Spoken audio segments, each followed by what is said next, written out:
Do you really want to go to war over this? Well, if you keep killing our people, then we won't just stand by and watch. All right, fine. The sea people declare war. All right, let's do it. But before a fight could begin, Wazik yelled, Double, no! Oh, it was the trap! Nah, they literally planned for this. You gotta kill them. You gotta kill them, dude. So today, we're gonna check out a video that is highly requested by you guys called 1000 Players Build Massive Civilization in Minecraft by Ish, which is the same guy that made the 1000 Players Simulate Civilization Rich and Poor that we watched on this channel a couple of months ago. in the biggest social experiment ever done in Minecraft. This is the biggest before the other video. 1,000 people across 4 massive islands to simulate a realistic civilization. The players were given no help or guidance, and just like in real life, if you die, you remain dead forever. So he basically, he did it twice, because if you go back here, you can see 1000 Players Simulate Civilization Rich and Poor, where he did the exact same thing. So it's the same, but in this case, they're building the civilization instead of, like, you know, being rich and poor. It's basically the same, but with extra steps. Player has the freedom to do whatever they want. Gather resources, join a society, become a dictator, or if it comes down to it, go to war. So it's essentially the same, With yeah. so many people on each island, anything can happen. But I can promise you one thing. This event ended up having the most entertaining story arc I've ever seen. You do not want to miss this. So pick a nation to root for and enjoy the video. I present to you the 1000 player civilization experiment. But this is probably where he didn't, like, modify the different islands, because in Rich and Poor, we had, like, one island that was full of resources, and then another island that didn't really have a lot of resources. There was netherite on the poor island tucked away, but the rich island had, like, trees, and they had, like, a lot of resources that the poor actually didn't. So in this one, it seems like they all have, like, equal value. They have equal resources, and it's a matter of, like, who is in control and who can basically take each civilization to victory. Don't forget, if you want to participate in these videos, join my Discord server, and of course, subscribe to my channel. Alright, everyone ready to be teleported? Jump if you're ready. This must have taken so much time to actually set up. Because if you have to, like, teleport everyone at the same time... Oh! I'm in. On day 1, all 1000 players were teleported to their islands, each its own biome. We had plains, desert, snow, and jungle. Oh, which one are we rooting for? Spent the first day scouting their island, searching for a place to settle. I think I'm kind of rooting for snow. Immediately, we started to see people dying, and oddly, they were all coming from the snow island. It How? turned out people were freezing to death after getting stuck in powdered snow. That's kind of funny. Which looks exactly like regular snow, but sucks you in like quicksand. I'm still rooting for snow. Oh no, that sucks. For people on the snow island, trees were almost nowhere to be seen. The desert island also had very few trees, which players needed if they wanted to get wood. But the places where players did find trees quickly became extremely valuable hotspots for groups to settle at and colonize. Look at all these people coming together. Community crafting. They're making progress. Meanwhile, the people on the jungle island had essentially abundance. Already thinking about other things. What did you say your plan was? But here's the thing, right? When you have an abundance of trees, like when you literally have an unlimited amount of resources, you're not really forced to think survival. You don't really get survival skills. Where, when we think about the ice biome and the desert biome, they are forced to think critically. Oh shit, I only have 10 trees. We gotta gather these resources. We gotta get the saplings. We gotta plant new trees. We gotta distribute all the resources. Where when they're in the jungle, they're not really gonna get those survival skills, which is gonna be necessary for some of the other civilizations. I'm gonna take over the world. It's not gonna... Nah, it won't happen. You might be camouflaged, you might be Solid Snake, but it's not gonna happen. It doesn't speak. While a lot of trees did seem like an advantage at first, many jungle people found the island to be difficult to traverse, given the immense amount of trees and the hostile mobs that would spawn on the surface due to lack of sunlight. Oh, behind you, creeper. The traveling also made it more difficult for jungle people to talk with each other, since players could only read chat messages from people 100 blocks away from them or less. Interesting. Although frankly, at least they didn't have to see what me and the admins were looking at. Lastly, we get to the Plains Island, and boy was it different from the others. Like, this like scattered It around. truly People are was living in just paradise. the perfect They're just having a island great to live time. on, with green grass, trees, animals, and no natural dangers. Guys, make a little animal family. Poor farm. Not needing to worry about dying as much as everyone else, the people on the Plains Island were among the first to start mining for resources like iron or diamonds. They were also the first to build up villages. And But they're not yes, gonna to learn create survival civilizations. skills. Throughout the first day, you could see two main groups starting to come together. One of them, a democracy led by a player named Horace Crown. Our aim is building the most beautiful and nicest city on the entire server. And the second, also a democracy led by a player named Sidefall. I just want to make sure nobody dies. It was actually kind of odd how similar these two civilizations were. They Why were didn't both they located join? down the southern shore, they both had democratic elections, and their leaders both wanted good for their own people. I just hope nothing happens to change that. Ish, I'm gonna make an Subtle. character. Never mind, I hope they die. Subtle. Soon it was the end of day one. Subtle Players foreshadowing. across all 4 islands logged off and made plans for the following day. Saving replay file. There must be a large replay file. So we're down to 950 It was on players. day 2 when civilizations really began to thrive. In the southeast corner of the desert, what used to be an empty patch of grass was turning into the desert's largest nation.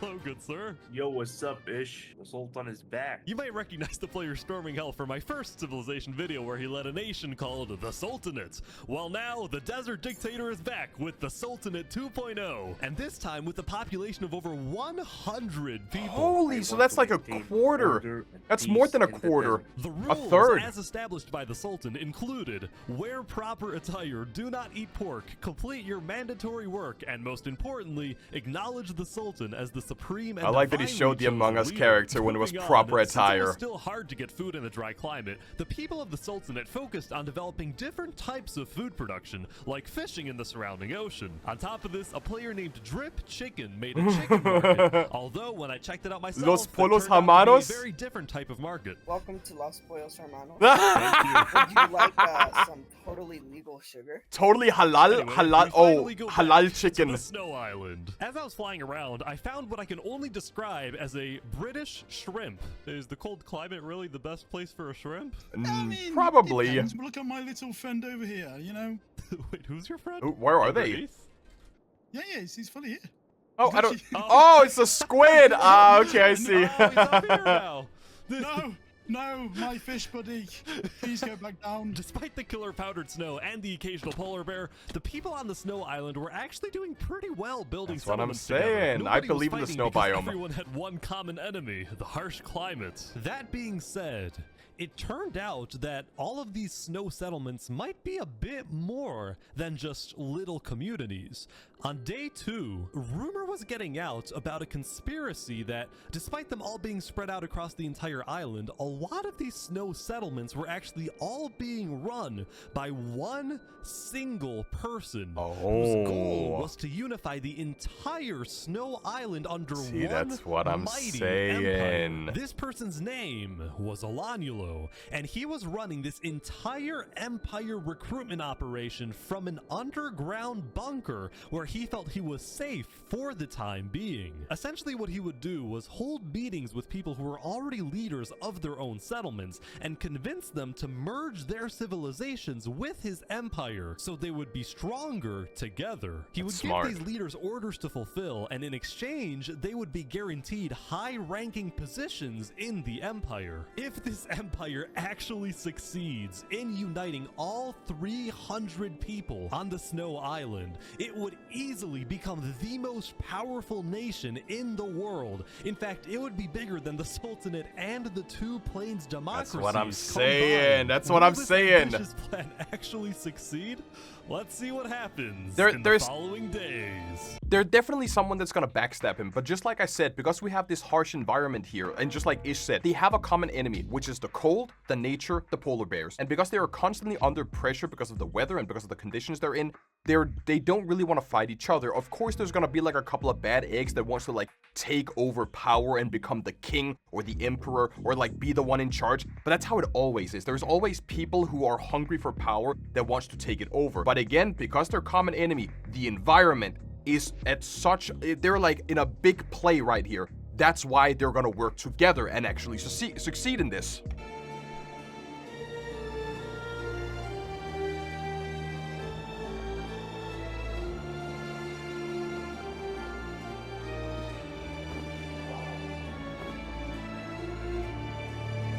It kind of like reminds me of Nightmare Before Christmas, like that song. So we have lost 80 players in total.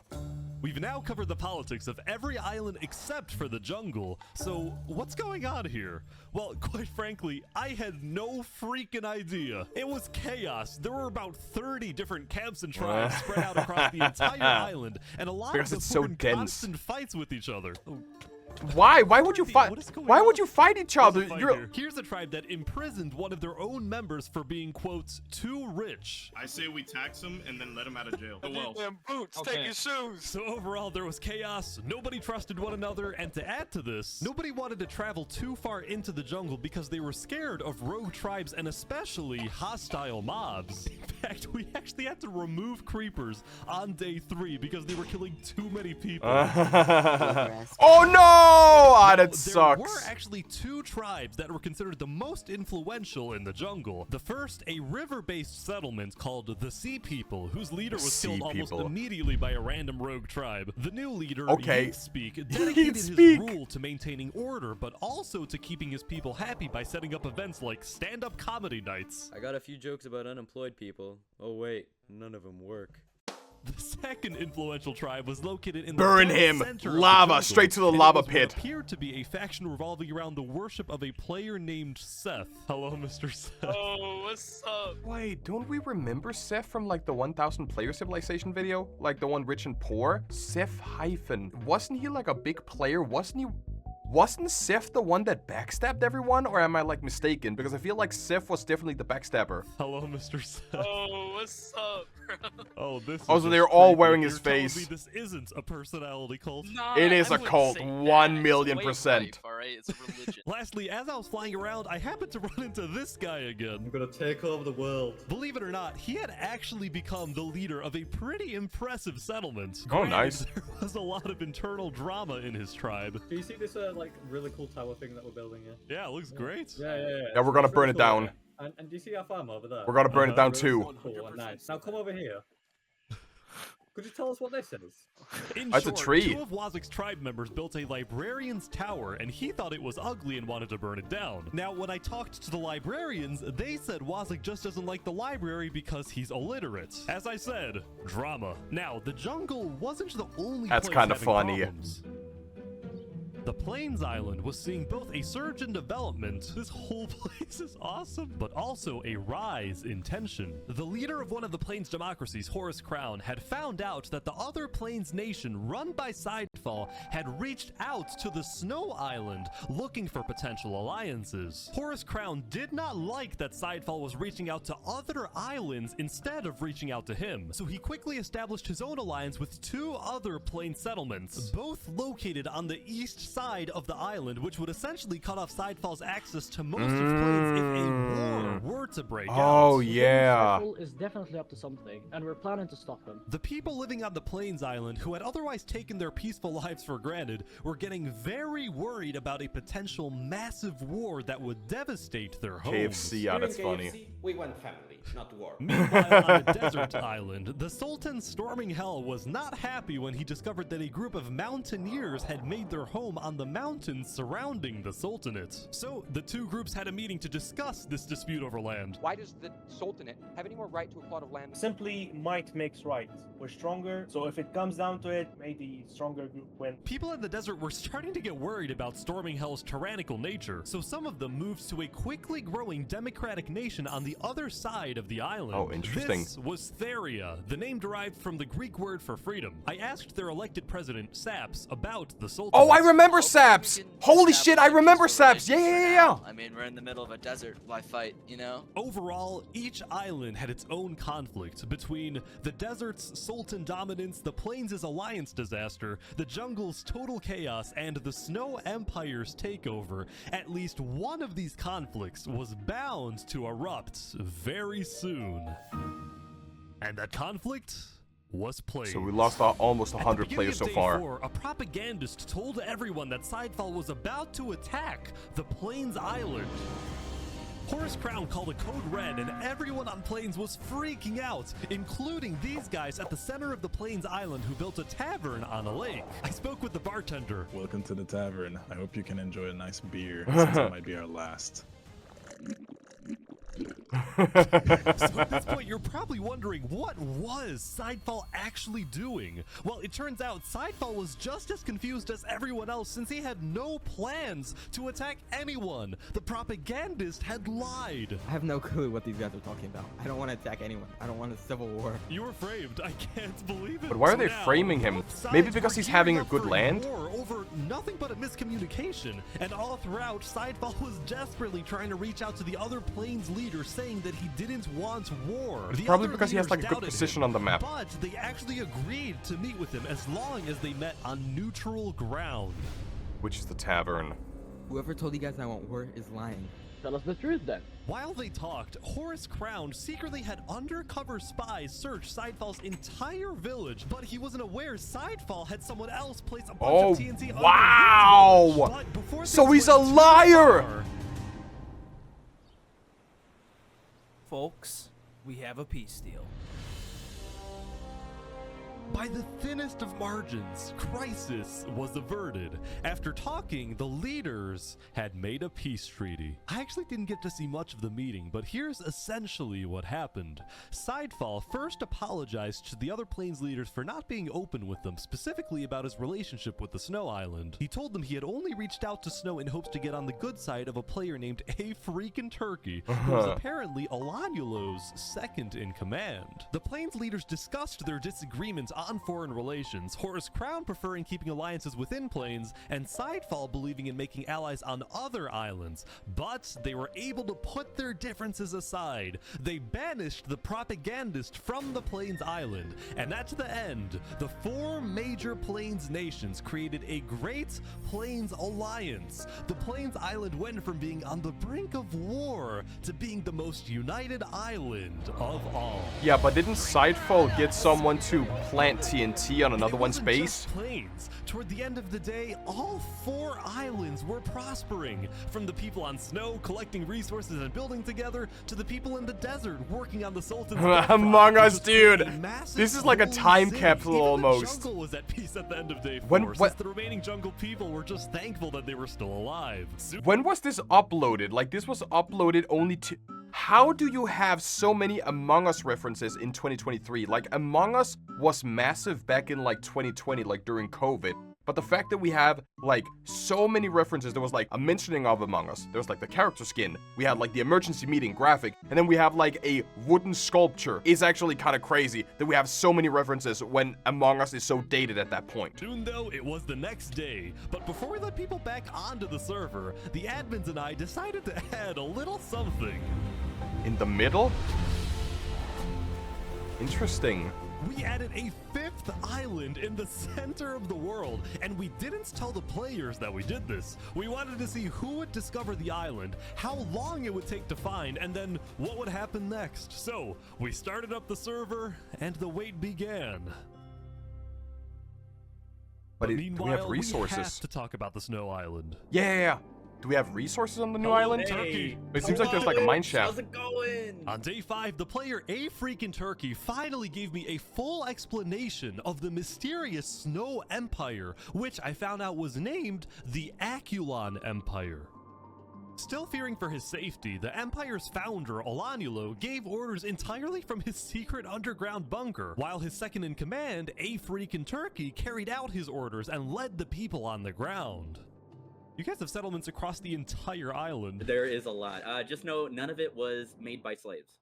The Empire relied on strict order to maintain peace. It's now 200 citizens were each assigned a daily So they job, lost like 50, building, about mining, 50. or fighting. And whenever they were online, all citizens were required to be in 2 Discord voice channels at once, which I didn't even know was possible. Also, the Aculon Empire made it a point to document everything, including its list of members, its hierarchies, its physical landmarks. wow, But okay. what I found most They have that in impressive was check. the high-level operation going on in this seemingly regular building.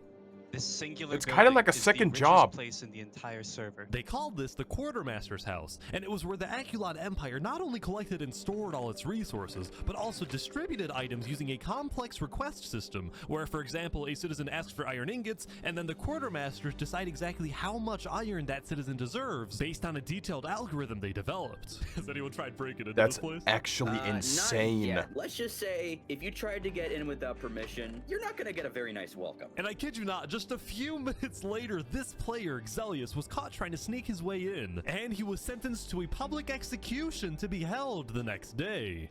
Things are kind of strict around here, huh? Yeah, because if you try and steal resources... Oh man, look at him. Not Snow sure Island him. continued to be hyper vigilant about criminals, but so were other nations, like the Desert Sultanate, which made an inescapable prison. He is surrounded by lava. Or Wazik's nation in the jungle, which made a giant sand trap. Oh, Just you wait. I until like that. We have a nice little deliberation with Death, you know. Like, even planes didn't feel exactly safe, as this self-described capitalist nation made a giant wall to protect its people. we want Looks to like a make mob sure that farm almost. communists cannot take this away from us. But as I was talking to these guys, I got tipped off from someone in the desert that something big was about to happen. The Sultanate army's on the move. Wait, where are they going? Are they going for the new island?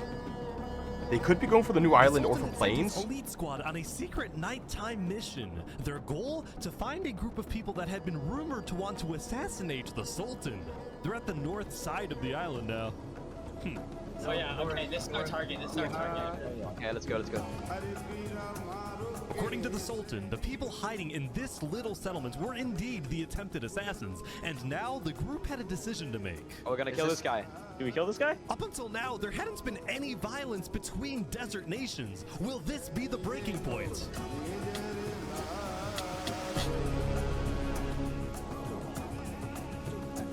That was only are one showing person. The desert that if you make plans to kill me, justice will come for you. The Sultan's elite squad spent the rest of the night raiding the settlement, but during their chase of another suspected assassin, they ran, literally, into a major dilemma. We know he's running to Theria. The guy they were trying to kill was running toward the democratic nation of Theria to Yeah. get asylum there. The Sultanate is really about to roll up on Theria. Holy. This could cause a major conflict. That's a bad but idea. The Sultanate's army didn't care. They barged into Theria. But that means and that they're gonna searched defeat every them. They're single gonna house defeat to the find Sultan. This one person who ultimately ended up getting away. Meanwhile, the people of Theria were freaked out by the raid, but when they looked to their leader Saps for guidance, he was nowhere to be seen.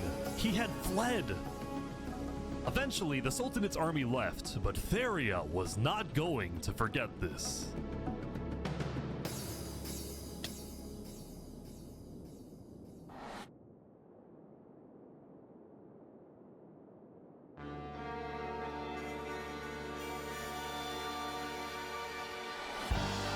The execution of Silius? By attempting to blow up the quartermaster's house, Xelius Oh, they betrayed found out. our people, and for this, he must die.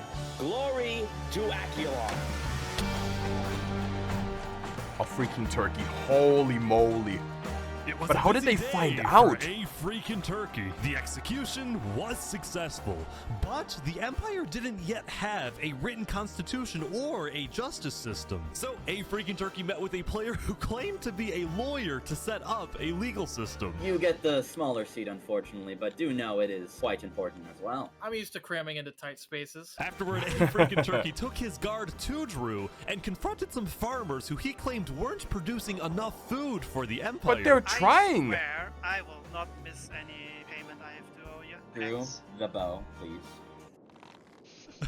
I expect 5 stacks of bread delivered within 1 to 2 business days. Even though he was a little tyrannical at Okay. times, a freaking turkey was actually becoming very well liked in the Aculon Empire because he got things done and he was a charismatic speaker. Fellow citizens, it is my distinct honor to pronounce Steve and Pixel as husband and wife. Aw, that's sweet.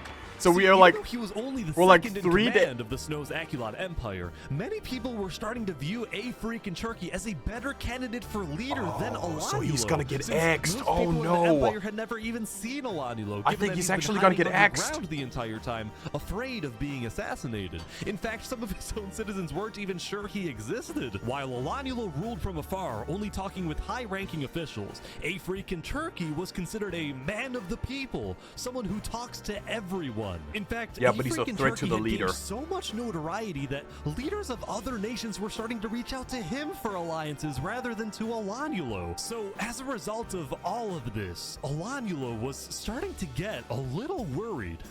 Turkey knows that I created this empire and its entire political system, and as long as I am alive, I will be its only ruler. Yeah, but I think he's gonna be threatened by everyone liking the Turkey, so he's gonna take care of him before he gets to overtake the entire country, the entire, like, our area. Here on the Jungle Island, things haven't slowed down one bit. Amidst the chaos, this small group had made a monkey religion, and their goal was to build the biggest tree in the entire world. Oh, wow. While everyone else is fighting and killing each other, we are peacefully building. By now, every tribe in the jungle seems to have its own goal. These guys, building a tree. This group, called the Blue Cross, provided food and shelter to refugees. Meanwhile, Wazak's goal, which was still to take over the world, was seemingly driving him mad, especially after the librarians built a second tower. A second tower? Where's the plane? Someone's gonna crash into that. There was a lot on Wazak's mind, as if he was planning something big.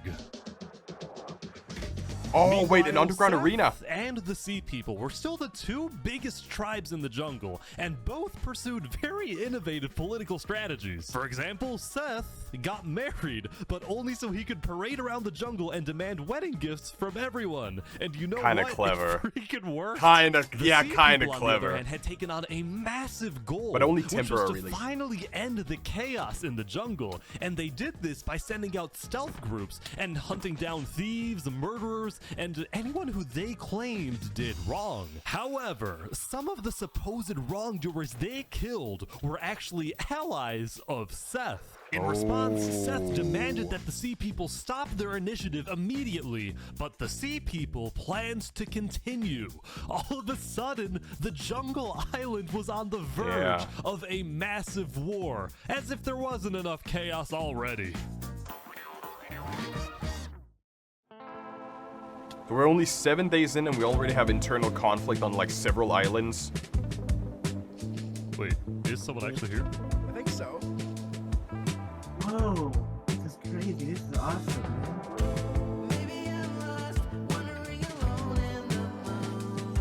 On day 7, a player named the Pokemonkey discovered the secret 5th island. The island had a mysterious dead terrain, a small pre-built village in the center, and underground, it contained netherite, which is the strongest and rarest resource in the world. Of course. So the first one to mine those resources gets some very valuable stuff. Plains, and he quickly alerted Sidefall about the very strange and unexpected discovery he just made. He's taking the blue lantern so people believe him. Guys, I'm not lying, there really is an island. 2 minutes later, another person found the center island.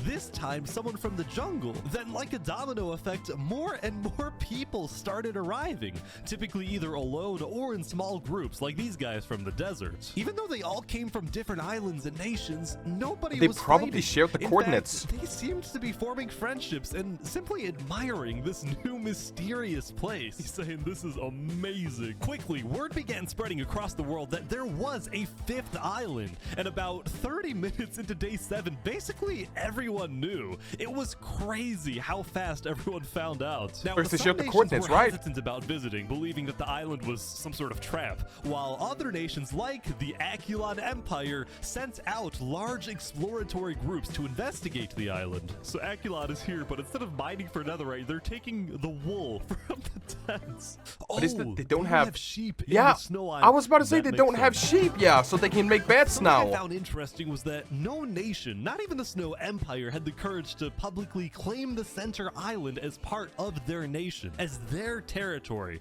probably because it would result in conflict with other nations, which was my secret intention when adding the island, that it would cause some type of war. Yeah. But it didn't cause a war. For or now. maybe just not yet. Yeah, exactly.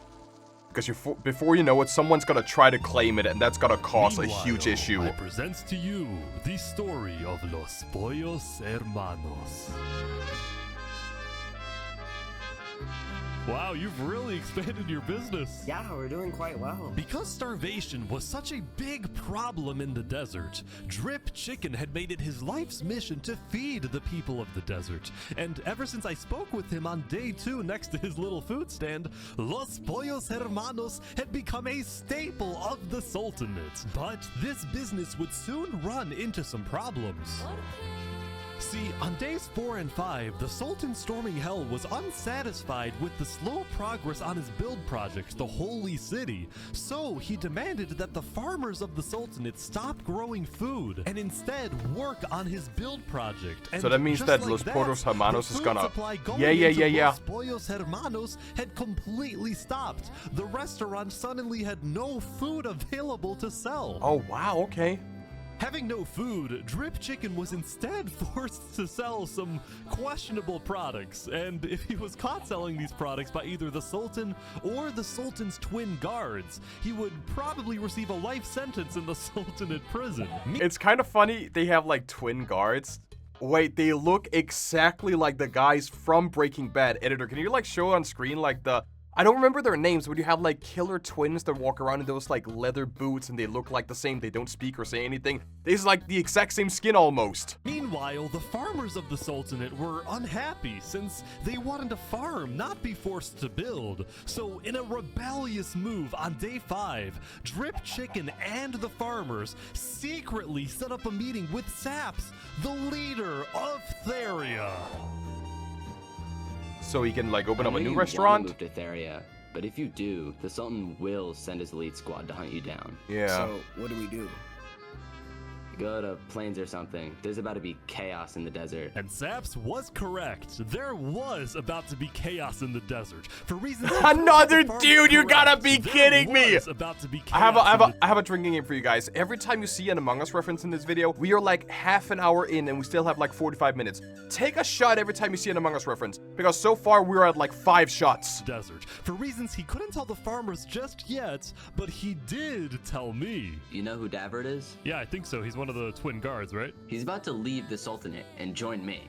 Really? Oh, the two people the so Sultan Saps trusts is the just most problematic. are his two twin guards, the brothers Davrit and Zamta, but one of them had grown tired of the authoritarian and warmongering ways of the Sultan. So Davrit had reached out to the leader of Theria, and together they created the single craziest plan I have ever heard, and this was it. First, Davrit leaves the Sultanate to join Theria. Next, the Sultan finds out about the betrayal and sends his elite squad to kill Davrit.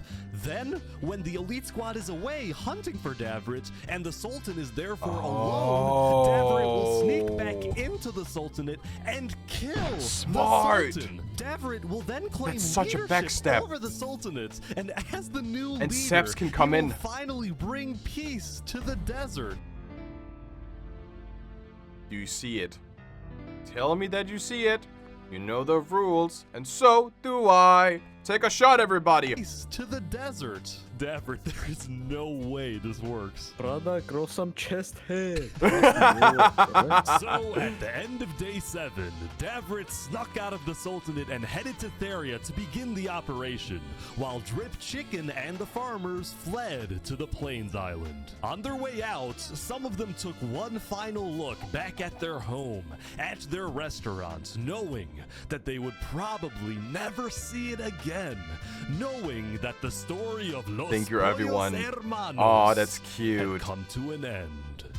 Oh, It's kind of bittersweet, but I get it. We're down to... Oh, we didn't actually lose a whole lot, like 20 players? On day 8, there was a major event on the Snow Island. For the first time ever, Emperor Alanulo had come out from his underground bunker. He had summoned the entire Snow Island to the Aculon castle so he could publicly be crowned as the leader.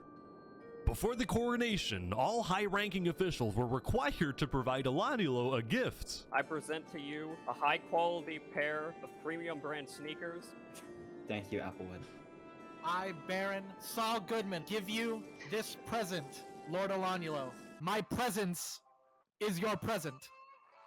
After the gifts, Alanulo Get him out. asked his second Get him out of in-command, here. A freaking turkey, to make a speech affirming Alanulo's undisputed leadership. My friends, the Aculon Empire is the strongest nation in the world. Not because of one leader, but because of all of us.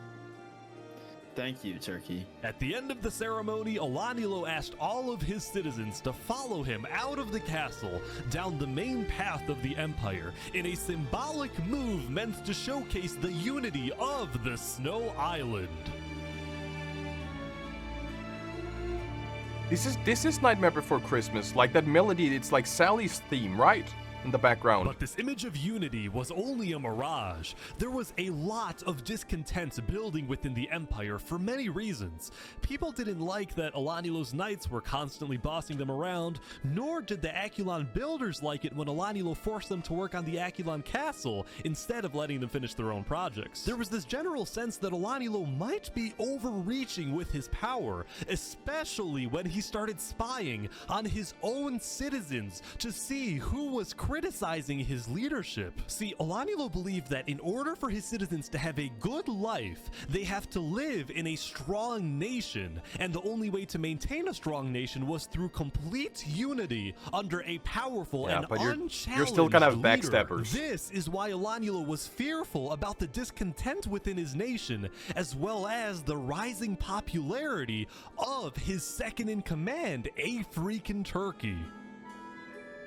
Knowing that they were being spied on, many of A Freakin' Turkey's supporters were becoming scared living on the Snow Island, afraid that they would be executed for not supporting Alanulo's leadership. So, with the help of A Freakin' Turkey, plus another high-ranking official, its Ender, some Aculon citizens organized secret evacuations out of the Snow Island through underground tunnels. That's really some smart, of which yeah. led to Seth's nation in the jungle, others going to Sidefall's nation in plains. Both Seth and Sidefall were very open to accepting refugees, especially those who opposed Alanulo, someone who they believed to be a dangerous tyrant.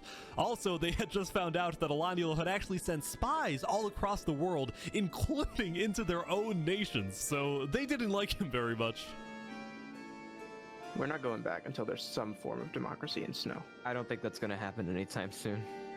Meanwhile in Plains, Mr. Turkey, are you starting a revolution? No, I do not want a revolution. I just want to. But he is gonna start one. These people. When are you going back to the Snow Which Island? is a revolution. Probably tomorrow, because I'm gonna try and host a meeting with Alanulo. I just think he's gone too far. So while A Freakin' Turkey stayed on the Plains Island for the rest of the day, Seth and Sidefall created the first ever multi-island treaty. This treaty not only established Seth and Sidefall as allies, but it also declared their nations refugee states, ones that are willing to accept all people fleeing from dictatorial regimes like the Sultanate or the Aculon Empire. As for A Freakin' Turkey's position in the Aculon Empire, he was still technically the second in command, but it was only a matter of time before Alanulo finds out about the missing citizens, and then it's very likely that Turkey will be stripped of his position or be kicked out of the Snow Island entirely and become a refugee. But then you have, you have the alliance, You have the alliance, so it works out in the end, regardless.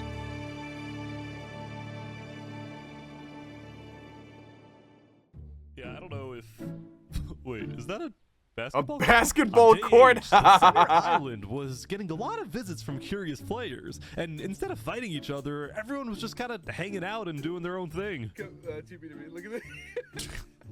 What We is can this? finally be Don't bees. question me. Why do you have so many bees, yeah? Later I that am night, Lord of some the adventurers Bees. started terraforming the dead terrain, making it green. This actually looks not bad. These guys, meanwhile, made a secret underground church, and they hosted many ceremonies and cultural events. What type of ritual is this? Now, I actually attended 2 churches on day 8, the second one inside Falls Nation, although I was very disturbed by the person sitting next to me. Yeah, put on some clothes. Put your clothes on. Is wearing a disturbing bikini. Right away to Yeah. lead this war. Didn't they have like a? What did I do? They had like a, what is it? Like a clothing code. What is it called? A dress code. They had like a dress code. Plains Island received an unexpected visit from the Aculon Empire's state-sponsored journalist. I'm with the news. State-sponsored? You already know it's propaganda. That's propaganda, dude, when it's state-sponsored. You're not a journalist, you're a hack. These Plains farmers who literally did nothing but plant wheat everywhere. Oh my I mean, there's gotta be bread for years. Now, right next to the wheat field was a cookie factory in Horus Crown's nation, which took the wheat and made a variety of baked goods. Yeah, See, yeah, ever smart. Since the Great Plains Alliance was signed on day 4, the people of Plains believed their island to be, for the most part, a very safe place to live, and as a result, many players felt secure enough to run their own businesses. There was the bakery, an Outback Steakhouse. Did I see another one? Please don't tell me that I saw it. Please, please, please. Oh, close enough. It's the cookie. The cookie on the sign reminded me of a character for a moment. I'm actually kind of losing it. I'm losing it a little bit. I'm sorry. Boating and kayaking, 2 KFCs, and there was the most recent addition, Los Pollos Hermanos. Hey, we're back, baby! You made one in the Plains biome? Yes. You gotta expand the franchise, yeah. Drip Chicken and the Sultanate farmers received citizenship inside Falls Nation, where they were able to rebuild their famous restaurant, and the people of Plains welcomed the refugees with open arms. Wasn't it almost like Remy in like the other video, yeah? Of KFC, who now had competition. Oh. Anyway, so when who's word gonna got kill out in who? the desert that Drip Chicken and the farmers had fled It's the gonna be Sultanate as Gus cadaverids, versus many the loyalists Colonel. in the Sultanate were furious with these betrayals. While the Sultanate was still the second most powerful nation in the world, the first being Aculon, these betrayals of the Sultanate hurt the Sultan's public image, and he feared being seen as weak by the world and by his own people. So predictably, the Sultan sent his elite squad out into the desert to try to find and kill both Davrit and Drip Chicken. But instead of staying home in the Sultanate, this time the Sultan traveled with his elite squad. This threw a wrench into Davrit's assassination plan, and Davrit had no choice but to keep hiding underground until he saw an opportunity to strike. Meanwhile, in a 2x1? Theria, Saps, was extremely worried because he knew that the fate of his nation and his people rested on this assassination attempt. If it succeeds and the Sultan is killed, well, then all is well. But if it fails, it will only be a matter of time before the Sultan finds out that Saps was behind the plan, and then there is no doubt that the Sultan will seek revenge and absolutely obliterate Theria, killing not just Saps, but all his people who, by the way, were entirely innocent. Saps purposefully didn't tell any of his citizens that he was involved in an assassination plot because they definitely wouldn't approve of something that puts them in such danger. So Saps is essentially just problematic because if I remember in the last episode, or like basically the video that came after this one here, Saps got framed, and then afterwards they were like, psych, I am actually the assassin, and then starts killing people, as far as I remember. So in this case here, Saps might just be like one of the characters where they act like all nice and innocent before they wait for the right time to strike, basically. Because they definitely wouldn't approve of something that puts them in such danger. All of this tension in the desert was really starting to get to some people, like this group, which made a giant lava wall around their civilization. Literally, they wanted nothing to do with the politics of the desert, that is and insane. they were rather paranoid about everything. That must have taken a lot of resources. We can't leave the walls for long because then we're not safe. Everyone inside the walls is safe. Everyone outside is not safe. They're strangers. We shouldn't trust them.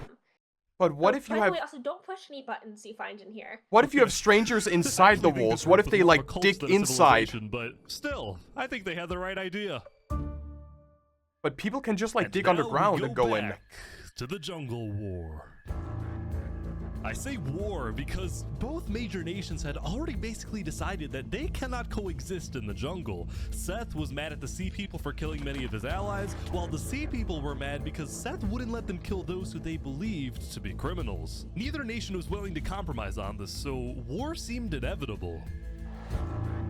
However, because Seth had also recently formed an alliance with Sidefall from Plains, a war between the two jungle nations would likely cause Sidefall, as well as the rest of the Plains Island, to join the battle, thus turning this into an actual world war. So, is that a 7-Eleven? So much higher now. Both sides agreed to have one final meeting to maybe work things out. It was Wazak who quickly offered his nation as a good neutral location for the meeting, and he was quite enthusiastic about hosting. On day 8, Seth and the Sea People sent their highest ranking officials to Wazak's nation, where the meeting would take place. Alright, Seth. You're up first. I think the Sea People are killing people for a lot of irrational reasons. So, you know, as an example, right? They had 5 stacks of cookies taken from them. That takes like 3 minutes to get, bro. And he's like, I don't think you should murder someone over there. We requested he give it back, and he basically said no, so he was put on KO. Yeah, but do it in like in a diplomatic way. That's nah. Soon, the argument began to escalate. And the people you attacked were direct allies. I'm sorry, but what other ways do we have to stop the chaos in the jungle? They stole. They didn't deserve to be killed over it. Do you really want to go to war over this? Well, if you keep killing our people, then we won't just stand by and watch. Alright, fine. The Sea People declare war. Alright, let's do it. But before a fight could begin, Wazak yelled, "Double now!" Oh, it was the trap! So how many did you get? Oh no! So they planned for this actually. What the Nah! Nah, they literally planned for this. You gotta kill them. You gotta kill them, dude. Go back, get all your teammates, get them down. Wazak had just killed 7 people using his sand trap before getting away. Seth and the Sea People decided to put their war on hold and declared a unified worldwide manhunt for Wazak. Everyone was confused about why Wazak did this, but then I remembered something Wazak had told me the day before. Listen, if the war breaks out, I have a plan to stop it.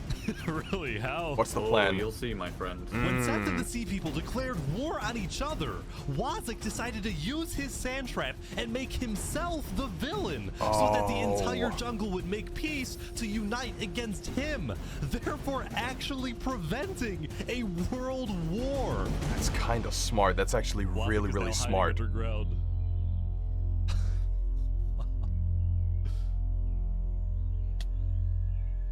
It wasn't actually a whole lot of players. What was that, like 6 players we lost in one day only? After spending most of the previous day trying to hunt down his enemies, the Sultan storming Hell decided to take a break from the hunt and attend a wedding hosted by a small neighboring desert nation.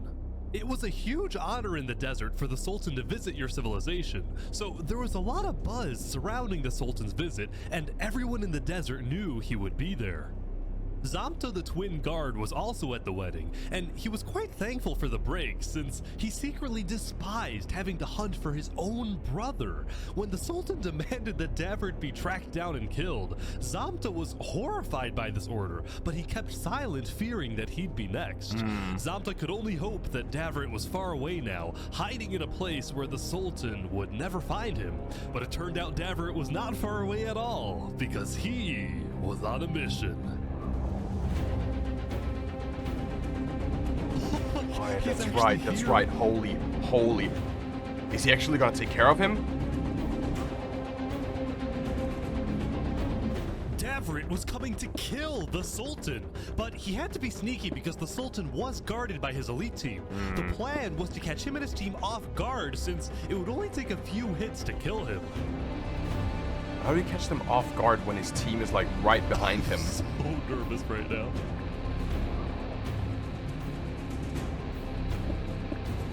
What if you remove the platform? The wedding's over. He's leaving. Oh, he's leaving. It's over. It's over. You don't stand a chance. He missed his chance. His chance was right there, but he's not gonna grab it. Oh! Davert! Holy crap! Oh! He's hit him so many times! Wait, Storming's getting away? The elite team is on Davert big time! Oh! I don't think he's gonna get him. He's like one hit, I believe. Oh! Oh, he's getting close! He's getting close! Oh, he turned around! Holy crap! Everyone's here! This is insane! Come on. Come on.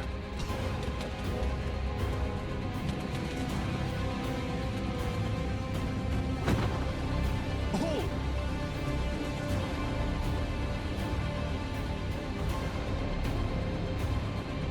They could have gotten him.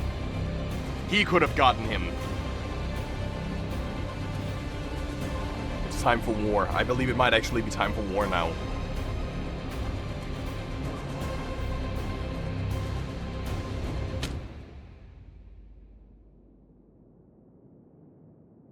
Why would Saps do that? Wait, hold on. Why would... I don't get that. Why would Saps actually just jump off and... He's on his way back home, I think. What is happening?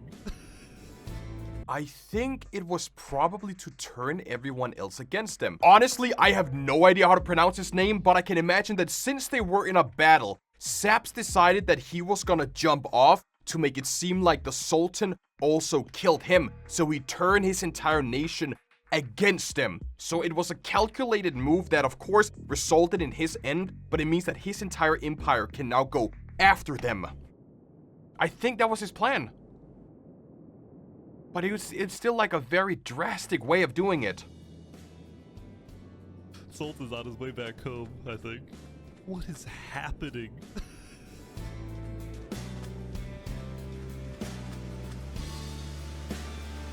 You can do it. You can do it. Your brother, come on.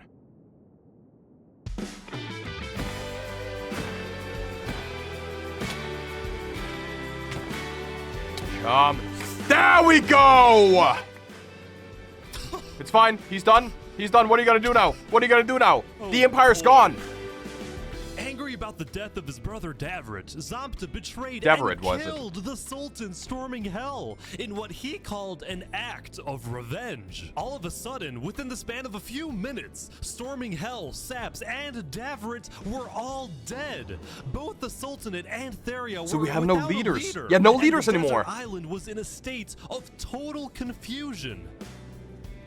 Now, because the Sultanate didn't have a solid line of succession, there was a short power struggle that ended with the Sultanate getting completely dissolved. On day 9, the second most powerful nation in the world had fallen, and most of the Sultanate's citizens ended up fleeing. That being said, it wasn't totally the end. Some who were still loyal to the late Sultan decided to form their own militias, whose only goal was to track down Zamta and avenge the Sultan. We are called by our divine leader to kill the dirty traitor. Mashallah. Theria, on the other hand, didn't dissolve and instead elected a new leader, a player named Jophiel, who was well liked and trusted in the community. Still, the people of Theria would continue to live in a state of fear, afraid they would be invaded by one of the new desert militias. Also, they would never find out why their founder Saps jumped off the Therian tower, which he did because of guilt. After he saw Davert die, Saps believed that the Sultan would invade and destroy Theria, and he felt too ashamed knowing that he would be responsible. It was a calculated only move. thanks to Zamta that the invasion didn't happen. It was a calculated move, to be honest. Like, he wanted to start another war. Sent shockwaves throughout not just the desert, but the whole world. Many nations went on lockdown, including the Aculon Empire. While they technically weren't allies, Emperor Alanulo had always admired Sultan Storming Hell's strong authoritarian leadership. So after the lockdown, Alanulo sent his diplomats to the desert to offer support to the sultanate militias. Oh, and give them At asylum. the same time, on the Plains Island, Drip Chicken of Los Pollos Hermanos was watching the desert from afar, and he was worried about these rumored desert militias. Because Drip Chicken was from the desert, he was able to educate his customers in Plains about the politics of the desert, and after Saps's death, It's a dog-eat-dog he encouraged world, Sidefall definitely. to send diplomats to Theria quickly, and Sidefall did just that. On day 9, Theria officially joined Seth and all the Plains nations in the refugee state contract, and what originally started as a simple refugee agreement between Seth and Sidefall had now turned into a worldwide alliance called the Alliance of Democratic Nations, or put simply, the Allies.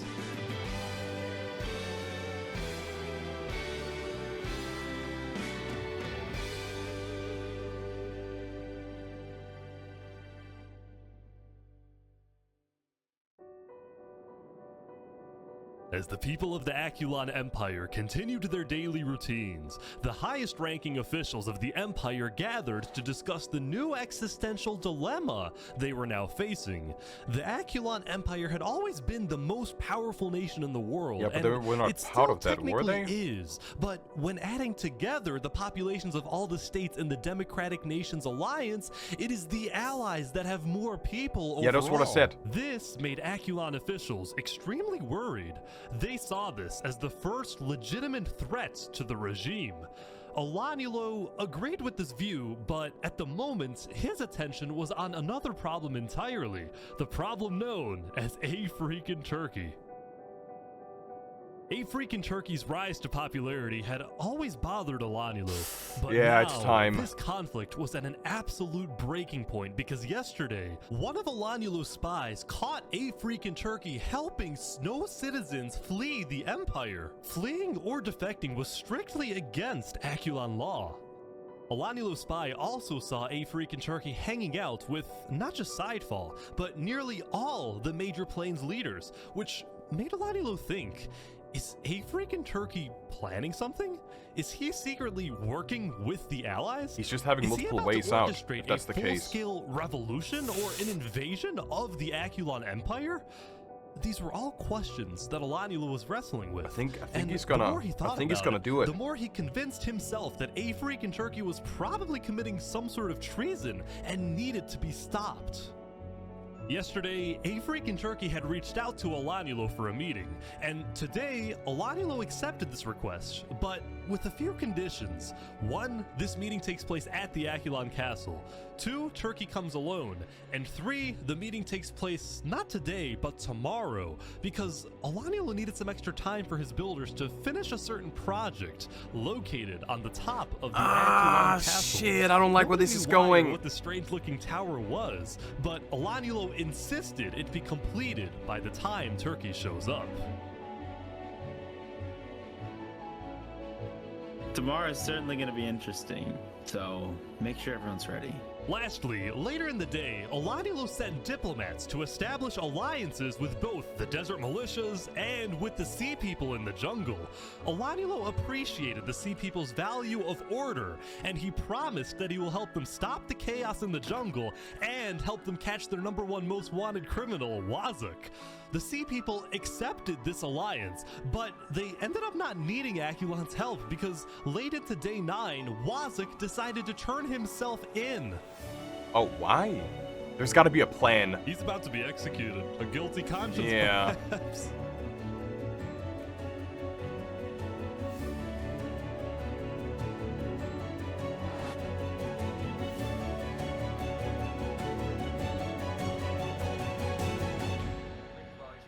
All right, Wazuk, I understand you have a prepared statement. You may now read your final words. Yes, thank you. Hello everyone, it's your old friend Wazok. In the beginning, I wanted to rule the world. But I've made some bad decisions. And now, it's my time to go. You killed innocents. Stop making speak. If there's one thing I've learned, is that time can never be your trusted friend. Long live the jungle. But there's a plan. There's 100% a plan.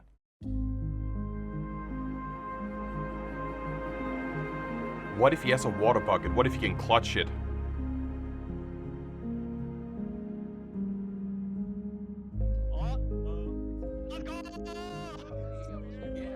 After deciding that being a criminal in hiding isn't how he wanted to live, Wazik instead chose to face his inevitable death on his own terms, and by doing so, he gave the jungle one last moment of unity. Anyone else jumping? The conflict between the two major jungle tribes was still unresolved, especially now that they were in opposing alliances, but for this brief moment, there was peace in the jungle. Well, that was fun. Everyone's coming down the tree now. Most nations around the world took the end of day 9 to rest and reflect on how far they've come. For example, the jungle's Blue Cross tribe celebrated becoming international with at least one charity there's the location plane! on There each is it! island. Meanwhile, in the desert, the two sultanate militias held a funeral for the late sultan, where they vowed to get revenge and chanted death to Theria, after which they proceeded to finish building the sultan's holy city in his honor. Theria, on the other hand, expanded its reach into the arts and became the first civilization to develop music. Oh. So Lastly, we also on got the Great Plains Rolled. Island, Damn. businesses were booming and civilizations were thriving. On day 9, the Plains Island had finished the construction of the ISH, the International State Highway, which made trade and transportation between the major Plains nations much faster. Overall, the building and architecture and player creativity in Plains was simply amazing, and it was all made possible by the political stability of the Plains Island. Many in the desert and jungle and snow looked at Plains as the shining beacon that they can aspire to be like. But what if they one want to? day. What if they want to take it over? What if they be like, oh, we don't want to aspire to be like that. We want to take it over. We want to like be here. There we go. As the end of the day approached, a freak in Turkey returned to the Plains Tavern after spending the day traveling around the world, visiting civilizations in the jungle, the deserts, and of course the Plains Island. During many of his visits, he was very surprised when he found out that most people from these foreign nations not only knew about him, but admired him. This was because rumor had spread about his disobedience to Alanulo, and as a result, he had earned a worldwide reputation as the savior of refugees, the honorable rebel, the man who stood up to the emperor, and everywhere a freak in Turkey went, he was welcomed with open arms. By the way, I think he would have been perfect for that. Yeah, there was a comedy show here. You should have called me over. When it came to the Aculon Empire, the truth was, a freak in Turkey had no intention of causing any type of uprising or revolution. In fact, he was strictly against the idea, knowing just how devastating a major war would be. But he did want change in the empire. During his prolonged stay in Plains, he had seen what freedom and democracy look like. He had come to regret his more tyrannical actions in the early days, and he now envisioned a reformed Aculon Empire. His new dream was to bring democracy to Snow, bring freedom to the people of the Aculon Empire, and make the Snow refugees feel safe to come back home. I might just be overly optimistic, but I think we can achieve world peace. Okay. If a freak in Turkey is able to convince Alanulo to convert the empire from a tyrannical dictatorship into a free democracy, and then the Aculon Empire ends up joining the Allies, then world peace wouldn't just be a far-fetched idea for wishful thinkers. Yeah. It would actually happen. I don't think it's gonna happen. With this massive goal in mind, a freak in Turkey prepared for tomorrow for his big meeting with Alanulo. There's gotta be like ulterior motives. Oh. Like Just either remember everything they're we gonna, talked about. Either they're gonna try and We'll be take the watching. Turkey down, or the Turkey's gonna Before try and a take freaking Alanulo Turkey down. took off for the Snow Island, he had met with the 4 major plains leaders one last time to tell them what he hopes to achieve in his upcoming talk with Alanulo. The Plains leaders were pessimistic. See, when they heard about Alanulo's strict conditions for the meeting to take place, they suspected that this was going to be the meeting where Alanulo removes Turkey from his second-in-command position, or worse, puts Turkey in Aculon's prison. Whatever happens today, the Plains leaders promised Turkey that he has the full support of the allied nations. Even if they can't attend the meeting, they will be watching and will do whatever they can to help him.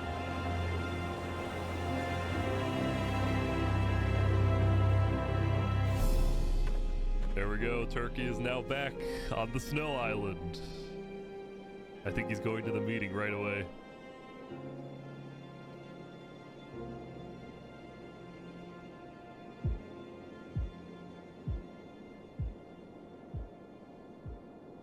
Oh, I don't like where this is going. I have a bad feeling.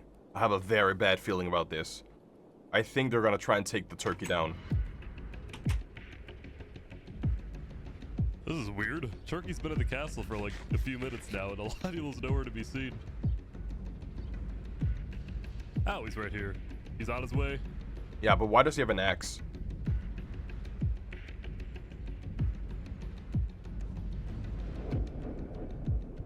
I think he's gonna go straight for there. Everyone's here now. I don't trust this. I really don't trust this. Knights come to the castle. Wow, I think these are all the high-ranking officials of Aculon. They're all here. Hear ye, hear ye. All barons, Duke Turkey, and fellow knights have now come together to speak with Emperor Alanulo. Alanulo, would you please start the conversation? Wait. Turkey, hold up. So before we begin, sorry to interrupt. I have a special thing I want to do real quick. Wait. Here. Drew, not yet. I want to do something first. Turkey, can you sit on the throne for a second? Why? Just do it. Okay. It's gonna be dripstone. It's gonna be dripstone. What is happening? Can I trust you, Turkey? Yeah? It's gonna be dripstone. You like this, right? They're gonna sitting on the throne? You put me on here. I don't know what you're talking about. In front of all these people? What are you getting on about? I know that you've colluded with the Plains Alliance. And I know that you want to take over this nation. Take this throne for yourself. Whoa. What? There's nothing you can do at this point to convince me that you're not plotting a revolution against me. I caught you red-handed. No! Alanulo! Yes, I've talked with Plains. I've also talked with Desert and Jungle. I am a diplomat. And I'll tell you this, all those people that I talked with will become our allies the moment we turn this place into an actual democracy. But that's not what they want. Why are you secretly leading people off my island? But they're just following. They like the Turkey. They thought you were going to kill them. Mm-hmm. And to be honest, so did I. So that's the point of this meeting. You want to get rid of me? You know what? How about I just leave, and you won't have to deal with me again? I'm just gonna go, okay?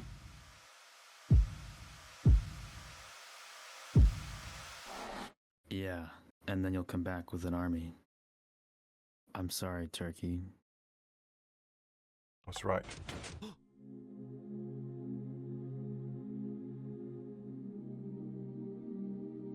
I knew they were gonna do that. But I don't think the Turkey actually had like ulterior motives. Because it seems like he was a guy for the people. He just wanted to unite everybody, unite the nations like he basically did. But now everybody's gonna turn after Alanulo because he killed him.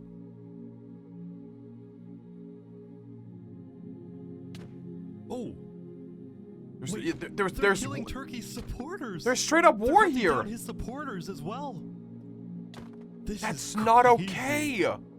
Like that, there was a purge on the Snow Island, and many of Turkey's supporters were killed. The few who were able to escape immediately swam to the other islands to tell everyone exactly what happened. And all of the knights started executing Bernie, Ender, Turkey. They assassinated some of the most loved members of Aculon. When A Freak in Turkey's death message appeared in chat, people around the world were outraged, and shortly after, the leaders of the allied nations started activating their militaries, putting them on standby. Good idea. Turkey once visited Los Pollos Hermanos. I'm giving the army chicken for 50% off to make sure they're ready for battle.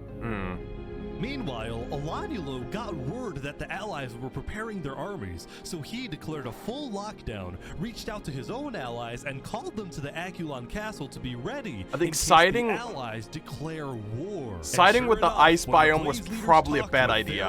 And Seth, the vote was unanimous. On day 10, the Alliance of Democratic Nations officially declared war on the Aculon Empire.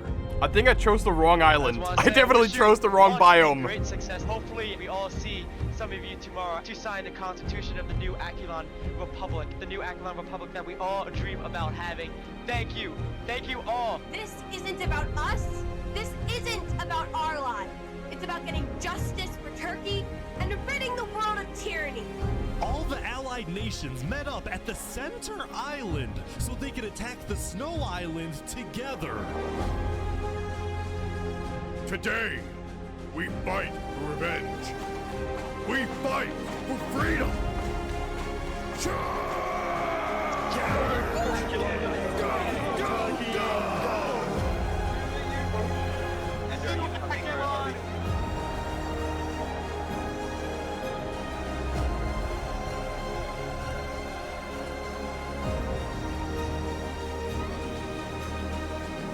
But little did the allies know, Alanulo had set a trap. The Aculon builders had taken inspiration from history and created what they called the Iron Torch, the most advanced defensive tower in the world, complete with dangerous height, sturdy walls, arrow slits, and lava cover.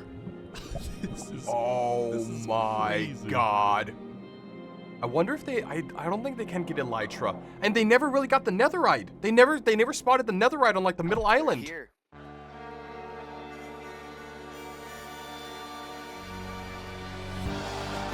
The Battle of Aculon. Is it possible to can they just like start building up?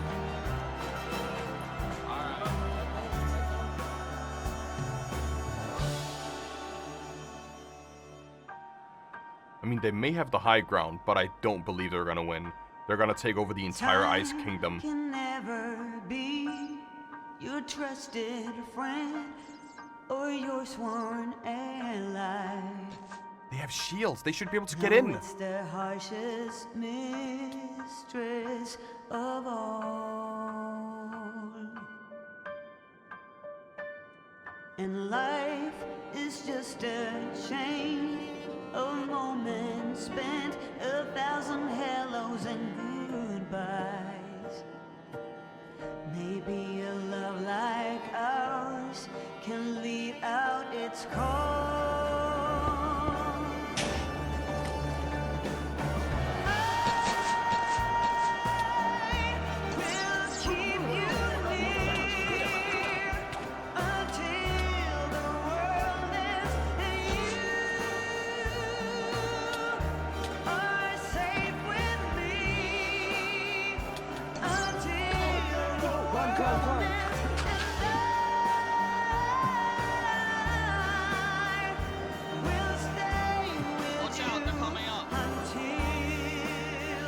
Oh, smart. That is actually so smart. Oh my god. They're gonna get so many people with that. No, no, no, no, no, no, no. Oh, no!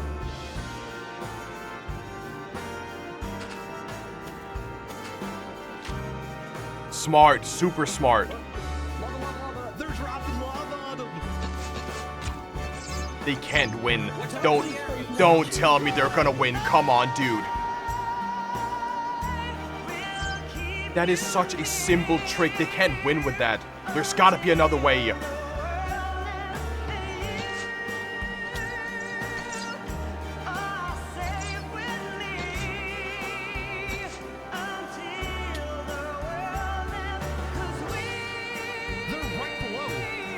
Just start TNTing, yeah! Start TNTing, destroying the bottom part, yeah! Destroy the bottom part so they all fall down.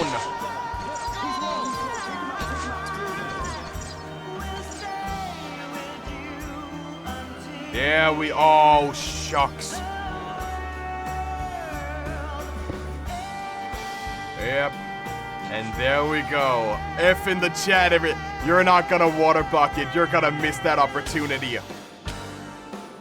There we go. They're done. They're done. The kingdom is over. The battle is over.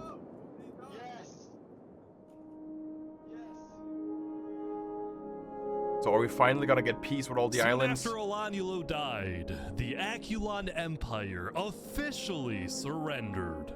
Wait, Aculon's officials say they surrendered? Mercy on my soul. No, surrender. Surrendered, the allies didn't stop fighting. No mercy, no mercy. They're all saying no mercy.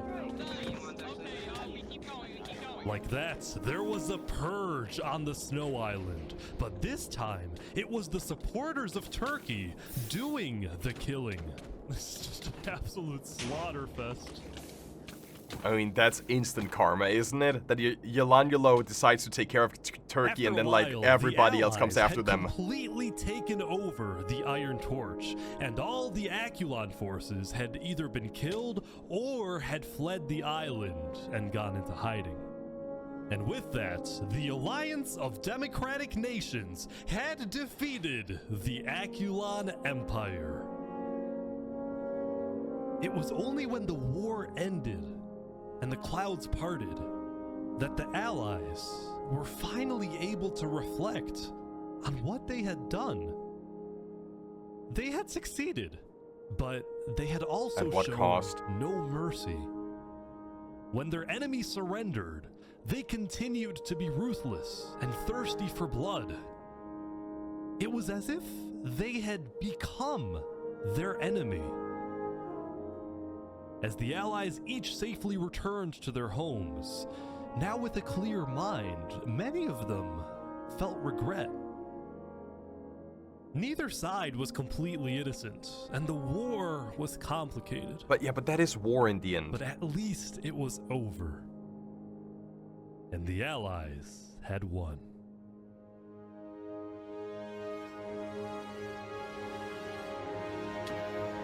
$500.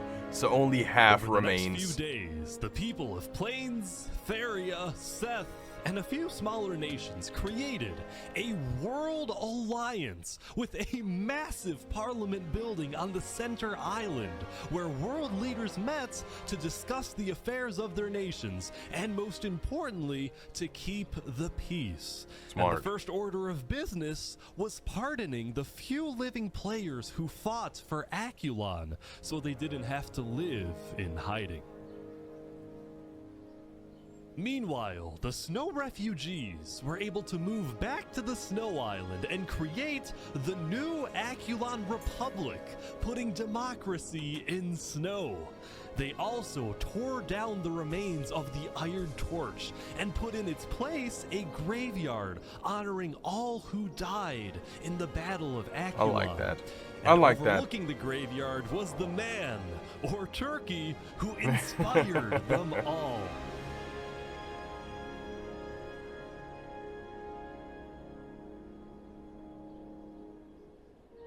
And so, the jungle went back to hosting comedy shows, the desert went back to pursuing the arts, and Drift Chicken went back to running Los Pollos Hermanos. After all that happened throughout the days, things were finally settling down.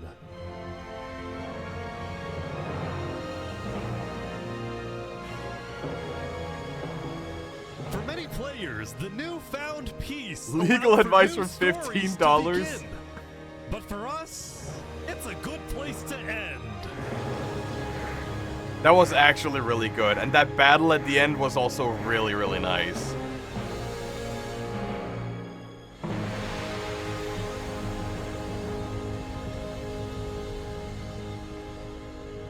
God damn, okay. I'm gonna be honest, like, on its own, it's a very good story.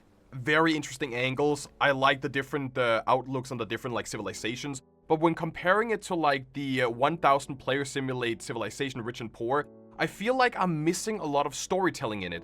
I can imagine this is probably his third or fourth time doing it, but my first introduction to Ish and his content and his channel was on the 1,000 players Rich and Poor. And in that one, there was a lot more focus on backstory, on like the small niche communities. Like we had a lot more lore on the different characters. We learned about why they did certain things, what they stood for, what they didn't like. And there's like all the plot twist with, you know, someone getting framed for murder and other people's not getting framed for murder. And then figuring out that the guy who was innocent was actually the bad guy all along. There's a lot more story beats in that video, where this one, there is a bit of politics, there is a bit of lore, there is like a bit of, you learn a bit for some of the important characters. It's only like the leaders that you pay attention to. It's Alanulo, it's the chicken, it's the turkey, it's the guards. And that's essentially it. You don't get to see like a lot more from all the other characters. And it's same with like the voice acting or like voice clips from all the different players.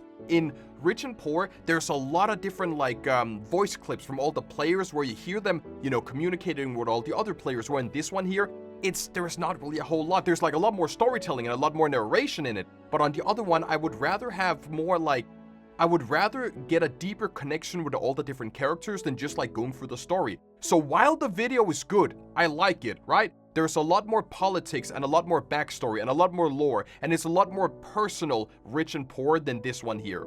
But if it keeps getting better and better, what we're gonna get next time might actually be insane, because this video here went from like, what is it, 1 hour and 13, and the next one basically is twice the length of it. So the next video we get might just be like 4 hours long, which is gonna be absolutely insane. But apart from that, I can imagine this must have taken like multiple months, right? Let me see here what it says. Our 8,000 applicants, we got 1,200 players were accepted to play in the 1,000 civilization experiment. The sessions lasted about 1 to 2 hours a day, and for the most part, players could do whatever they wanted to, including mining and running a business and so on. While most of the footage and the plot information in the video is accurately represented, what actually happened in the event experiment, some months have been modified, reshot, and that also like makes sense. But I kind of want to know like how long it took him to actually make this video, because like I mentioned, there was a lot of Among Us references and a lot of Among Us jokes in this video, and the fact that it came out in like May 23, this could have all been recorded in like maybe the summer vacation of 22, because this takes like a long ass time to put together. Again, when they have 8,000 people applying to it, they got to go through 1,200 applications and 1,000 players. It's insane. And I kind of like that we saw like a couple of people that I remember. Saps, I remember. There was another guy that got like a little bit of screen time, but then he disappeared. But Saps is the only real one that I remember being in this one. And it kind of sucks that he just decided to like jump off that cliff, but it was probably it was either to make a statement or start a war, is what I believe. But in the end, they kind of got what they wanted. For now, my Yap session is done. You gotta check out Ish. For the love of God, check out Ish, subscribe to their channel, watch their videos. The most recent one came out like 3 months ago, okay? So if we're lucky, we might get the next one in like maybe August or September. Like in a year from now, we might get the next 1,000 player video, okay? But I like this one, and I'm actually really excited to see what happens in the future when they make like another experiment like this one. They may already be doing it on the Discord server, right? Like they mentioned in the newer one and the last one that they're always like taking applications from people, so they might already be in the middle of recording the next video, the next experiment that's gonna release sometime in the future. But for now, once again, check out Ish, watch their content, play their videos, and let me know in the future when they upload a new video so we can check that out. With that said, if you guys like this video, leave a like, subscribe. Let me actually know what you guys think about the video in itself. Do you like the Rich and Poor one better? Do you like this one? Is there any like specific moments that I missed, or is there any reason why you like this video here particularly over like the Rich and Poor video? I kind of do want to know your guys' opinions in the comments. But with that said, if you liked it, drop a like, subscribe. Thank you all for watching, and with that said, I will head out.